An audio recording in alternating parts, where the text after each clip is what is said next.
यंदाच्या होळीला चणा डाळ भिजवण्याचं टेन्शन सोडा. बनवा पचायला हलकी आणि वयस्कर माणसंसुद्धा खाऊ शकतील ही पौष्टिक मूग डाळ पुरणपोळी. व्हिडिओला एक लाईक करा आणि चॅनलवर नवीन असाल तर सबस्क्राईब करून ठेवा, म्हणजे तुम्हाला आपल्या नवनवीन रेसिपी पाहायला मिळतील. आणि हा व्हिडिओ स्किप न करता शेवटपर्यंत बघत राहा. नमस्कार, दीपालीज मेजवानी या मराठी यूट्यूब चॅनलवर तुमचे खूप खूप खूप मनापासून स्वागत. आज आपण होळीनिमित्त पारंपरिक चणा डाळीपेक्षा वेगळी आणि आरोग्यदायी मूग डाळ पुरणपोळी कशी बनवायची ते बघणार आहोत. तर इथे ना 1 कप इतका मी गूळ घेतलेला आहे आणि ही जी डाळ आहे ना ती सुद्धा 1 कप भरून एवढी मुगाची डाळ घेतलेली आहे. तर आपण इथे ना इन्स्टंट अशी आज मूग डाळीची पुरणपोळी बनवतोय. अगदी डाळ वगैरे शिजवायची गरज नाही. आपल्याला ही डाळ मिक्सरच्या जारमध्ये घालून फक्त बारीक अशी पावडर त्याची करून घ्यायची आहे. एकदम बारीक अशी पावडर करा, म्हणजे कसं पुरण एकदम पटकन शिजतं. तर त्यामुळेच आपल्याला हे वाटून घ्यायचं आहे आणि अगदी बारीकसर असं करून घ्यायचं आहे.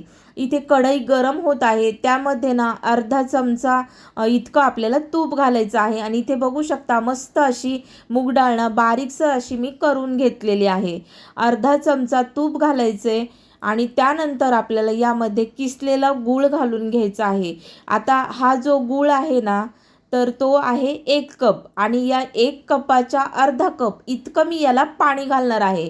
तर तुम्ही ना 1 कप जेवढे आपण गूळ मोजलाय ना किंवा डाळ मोजली आहे ना तितकंच तुम्ही पाणी घालू शकता. पण मी इथे थोडंसं 1 कपाला अर्धा कप असं मेजरमेंट घेतलेलं आहे. तर तुम्ही इथे वाढवू सुद्धा शकता, म्हणजे तुमची पोळी ना अगदी लुसलुशीत होते. तर मी इथे अर्धाच कप घालते आहे, कारण एवढ्या ह्याच्यामध्ये आपली मूग डाळ व्यवस्थित अशी शिजून निघते. तुम्हाला फक्त मऊसूत पुरण हवं असेल ना तर तुम्ही यामध्ये 1 कपाला 1 कप इतकं पाणी घाला. आता इथे मी 1 कपाला अर्धा कप असं प्रमाण ठेवलेलं आहे. इथे गूळ बघा वितळण्यासाठी ठेवलेला आहे आणि हा जो गूळ आहे ना तो वितळून झाला का यामध्ये आपल्याला हे मिश्रण सोडून घ्यायचं आहे आणि आपल्याला याचा पुरण बनवून घ्यायचं आहे. तर अगदी झटपट अशी ही प्रोसेस आहे. खूप पटापट हे बनवून तयार होतं. अगदी 10व्या मिनिटाला पोळी आपल्या ताटात असते, इतकी झटपट ही पुरणपोळी होते. शिवाय जी म्हातारी माणसं असतात तर पोटाला बाधत वगैरे नाही. तर अतिशय पौष्टिक अशी ही मूग डाळीची पुरणपोळी होते. तुम्ही ह्या होळीला नक्की करून बघा. ना पुरण वाटण्याचं टेन्शन, ना आपल्याला पुरण पातळ घ्यायचं आहे किंवा चाळणी घ्यायची आहे, पाटा वरवंटा असं काहीही घ्यायची गरज नाही. अगदी झटपट इन्स्टंट असे आपली ही पुरणपोळी किंवा हे पुरण तयार होतं. इतकी सोपी करून ही रेसिपी मी तुमच्याबरोबर शेअर केलेली आहे. आणि चॅनल तर नक्की सबस्क्राईब करून ठेवा, म्हणजे अशा नवनवीन पारंपरिक अशा रेसिपीज तुम्हाला आपल्या चॅनलवर पाहायला मिळतील. इथे बघू शकता मस्त 5 ते 7 मिनिटात आपलं हे पुरण बनवून तयार होतं. तर इथे बघू शकता अगदी घट्टसर असं आपलं हे पुरण वाफेवरती शिजून निघलेलं आहे. यामध्ये आपल्याला ना आता वेलची पावडर घालायची आहे. वेलची पावडर किंवा जायफळ पूड नाहीतर मग सुंठ पावडर असं याचं वाटण देखील तुम्ही करून ठेवू शकता. म्हणजे कसं अगदी झटपट असं ते घालता येतं, पटकन वाटायचं टेन्शन नाही.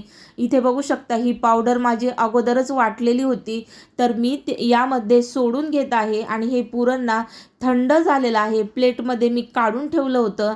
तर हे व्यवस्थित असं थंडगार आता आपलं हे झालेलं आहे. आणि कणिक तर मी अगोदरच मळून ठेवली होती, याची रेसिपी मी काही शेअर केली नाही.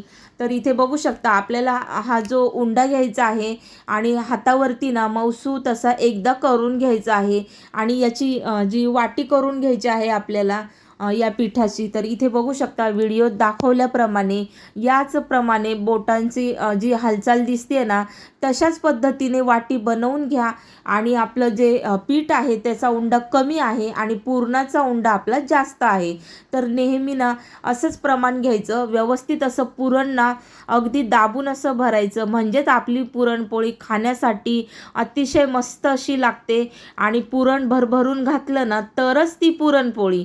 जर तुम्ही एकदम पीठ जास्त घेतलं आणि ही जर पुरणाचा उंडा जर कमी घेतला तर मग ती पुरणपोळी खायला इतकी मजा येत नाही. आणि इथे बघू शकता आपल्याला हे पुरण ना सर्व पसरवून घ्यायचं आहे हाताच्या साहाय्याने आणि त्यानंतर आपल्याला हलक्या हाताने ना लाटणं फिरवत आपल्याला याची गोल गरगरीत अशी पुरणपोळी बनवून घ्यायची आहे. आणि इथे बघू शकता मस्त काठापर्यंत आपलं पुरण हे लाटलं जात आहे. अशाच पद्धतीने ही पुरणपोळी पूर्णपणे आपली ही लाटून झालेली आहे. अगदी पातळ अशी आपली ही लाटून झालेली आहे. आता आपण ही तव्यावरती भाजून घ्यायची आहे. तर इथे मी तूप थोडंसं लावलेलं आहे अगोदरच तव्याला. त्यानंतर आपल्याला ही पोळी यावरती घालून घ्यायची आहे आणि थोडंसं वितळलेलं तूप आहे ना तर ते आजूबाजूला आपल्याला सोडून घ्यायचे आहे तव्याच्या कडेने. म्हणजे कसं पुरणपोळी मस्त अशी टम्म अशी फुगते. तर इथे आता पलटी करायची आहे आपल्याला पुरणपोळी आणि मस्त असा रंगसुद्धा आलेला आहे. आता बरेचसे जण यामध्ये हळद घालतात, पण मी हळदसुद्धा घातलेली नाही. तरीसुद्धा तुम्ही बघू शकता पुरणाचा कलर मस्त असा आलेला आहे. हळद न घालतासुद्धा याचा कलर पिवळा मस्त आलेला आहे. इथे आता परत बघू शकता टम्म अशी आपली ही पोळी फुगलेली आहे. व्यवस्थित असं आपल्याला तूप लावायचं आहे. तुम्ही तुमच्या आवडीप्रमाणे तूप लावा किंवा तेल लावा, काहीही तुम्ही लावू शकता. आपल्या आवडीने असतं ते काय लावायचं असेल ते आपल्या मनावरती.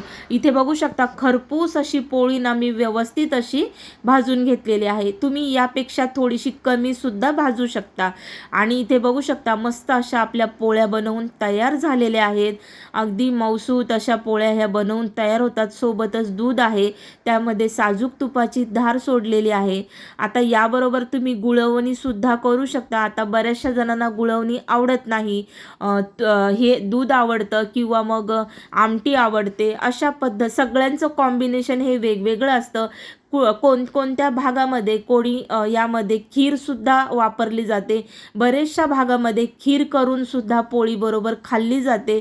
इथे बघू शकता मी तुम्हाला ही पोळी हाताने दाबून दाखवली आहे आणि तरीसुद्धा ही पोळी मस्त मऊसूत अशी झालेली आहे.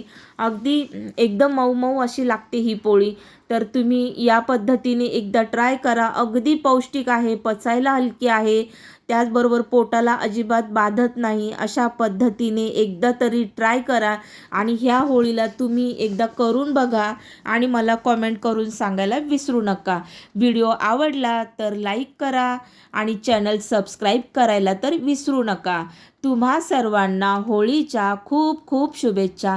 भेटूया आपण अशाच एका छानशा रेसिपीमध्ये. तोपर्यंत बाय.